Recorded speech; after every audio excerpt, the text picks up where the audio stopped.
하나님이 침묵하실 때가 있습니다. 정말 철저하게 말입니다. 기도 응답이 되지 않고 주님과의 약속과 언약이 이루어지지 않는 긴 시간, 그런 때 말이죠. 평생을 기도했는데 이게 뭔가라는 탄식이 나올 때도 있습니다. 그러나 성경에 나오는 믿음의 의인들은 하나같이 그렇게 오래 참고 기다리고 인내했던 이들입니다. 도저히 바랄 수 없는 중에 바라고 믿었던 아브라함처럼 말이죠. 창세기 28장 12절을 보면 야곱도 베델에서 주님으로부터 어마어마한 비전을 받습니다. 꿈에 본즉 사닥다리가 땅 위에 서 있는데 그 꼭대기가 하늘에 닿았고, 또 본즉 하나님의 사자들이 그 위에서 오르락 내리락 하고, 또 본즉 여호와께서 그 위에 서서 이르시되 나는 여호와니 너의 조부 아브라함의 하나님이요 이삭의 하나님이라. 내가 누워있는 땅을 내가 너와 내 자손에게 주리라. 보통 축복이 아니죠. 땅을 소유하게 하시고 상속해 하시는 것뿐 아니라 자손을 티끌처럼 많아지게 하신다고 하셨습니다. 심지어 땅의 모든 족속이 복을 덩달아 받는다고도 하셨죠. 어디로 가든지 지키시며 떠나지 않으실 것임도 약속하셨습니다. 듣기만 해도 가슴 뛰는 일들입니다. 그런데요, 현실은요.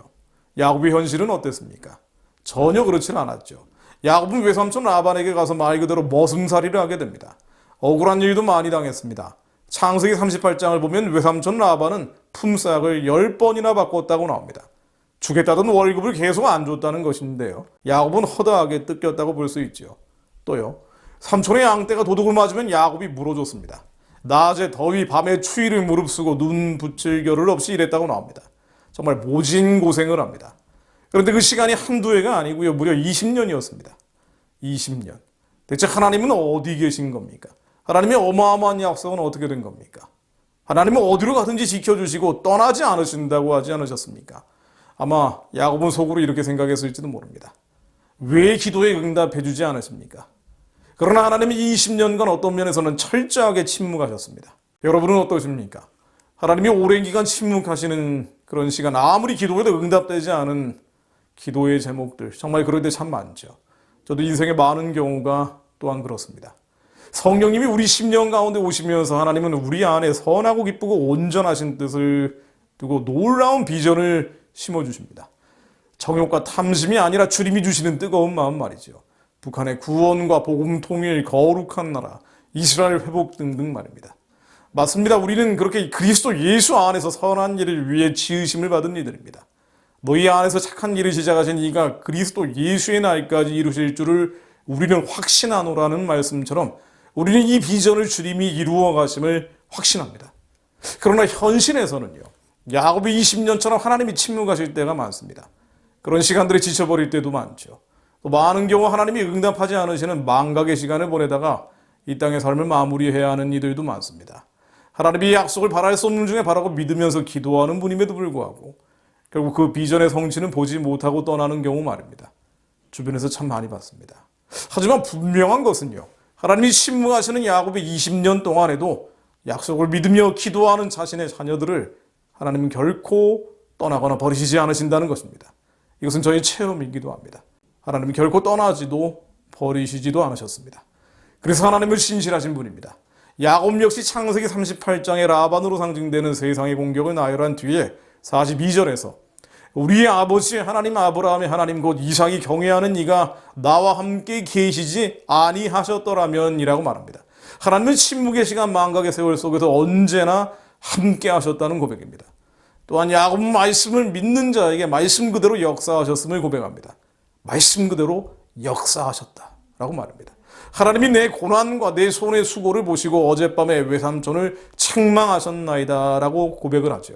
결국 많은 축복을 받았다는 것입니다. 하나님이 침묵하시는 요셉의 종살이 옥살이 13년 동안 요셉이 하는 일마다 형통케 하셨던 것과 마찬가지입니다. 그렇습니다. 내가 어려서부터 늙기까지 의인이 버림을 당하거나 그 자손이 걸식함을 보지 못하였도다는 말씀처럼 하나님은 침묵의 시간, 망각의 세월 중에도 자신의 자녀를 버리거나 걸식해 하지 않으십니다. 주께서 40년 동안 너희를 광야에서 인도하게 하셨거니와 너희 몸에 옷이 낡아지지 아니하였고 너희 발의 신이 헤어지지 아니하였으며 라는 말씀처럼 시련과 환난의 광야에서도 하나님은 자신의 자녀들을 입히시고 먹이시는 분이십니다. 지금 대한민국은 야곱의 20년을 보내고 있는지도 모릅니다. 우리의 인생 또한 야곱의 20년 중에 있을 수도 있습니다. 아무리 기도해도 또 기도하고 또 기도해도 하나님은 고난의 길을 19년으로 18년으로 정말 혹독할 정도로 10년으로 줄여주지 않으실 수도 있습니다. 그러나 그 기간에도 하나님은 함께 하십니다. 자신의 자녀를 지키시고 입히시고 먹이십니다.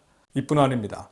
평생을 부르짖었지만 지금 나와 내 자녀의 삶이 형통해 보이지 않아도 히브리서 13장 39절에 나오듯 우리가 믿음으로 말미암아 증거를 받기는 했어도 약속을 받지 못하였다 할지라도 하나님은 지금까지 함께 하시어 지키시고 입히시고 먹이셨을 뿐 아니라 우리를 위하여 더 좋은 것을 예비하고 계십니다. 그것이 이 육신의 장막을 거두고 들어가게 될 예수 그리스도의 영원한 나라입니다. 일평생 열심히 살기는 했지만 출세도 못하고 성공도 못하고 존경도 받지 못하고 때로는 가시밭길 같은 야곱의 20년 같았다고 해도 하나님은 출세하고 성공하고 존경받는 그리스도인들에게만 함께 하신 것이 아닙니다. 오히려 특별할 것 없는 우리 인생의 주님은 언제나 함께 하십니다. 오래 참게 하시고 온유해지게 하셨습니다. 시기하지 않게 하시고 자랑하지 않게 하셨습니다. 교만하지 않게 하시고 무리히 행하지 않게 하셨습니다. 또한 모든 것을 참으며 모든 것을 믿으며 모든 것을 바라며 모든 것을 견디게 하셨고 그렇게 우리 안에 하나님의 나라를 이루어 주셨습니다. 그러므로 어머님, 아버님 그리고 사랑하는 형제자매 여러분 실망하실 필요 없습니다. 낙심하거나 낙담하실 필요가 없습니다. 주님은 사랑을 통해서 모든 것을 완성케 해주셨습니다. 하나님께 감사와 찬송과 존귀와 영광을 올려드립니다.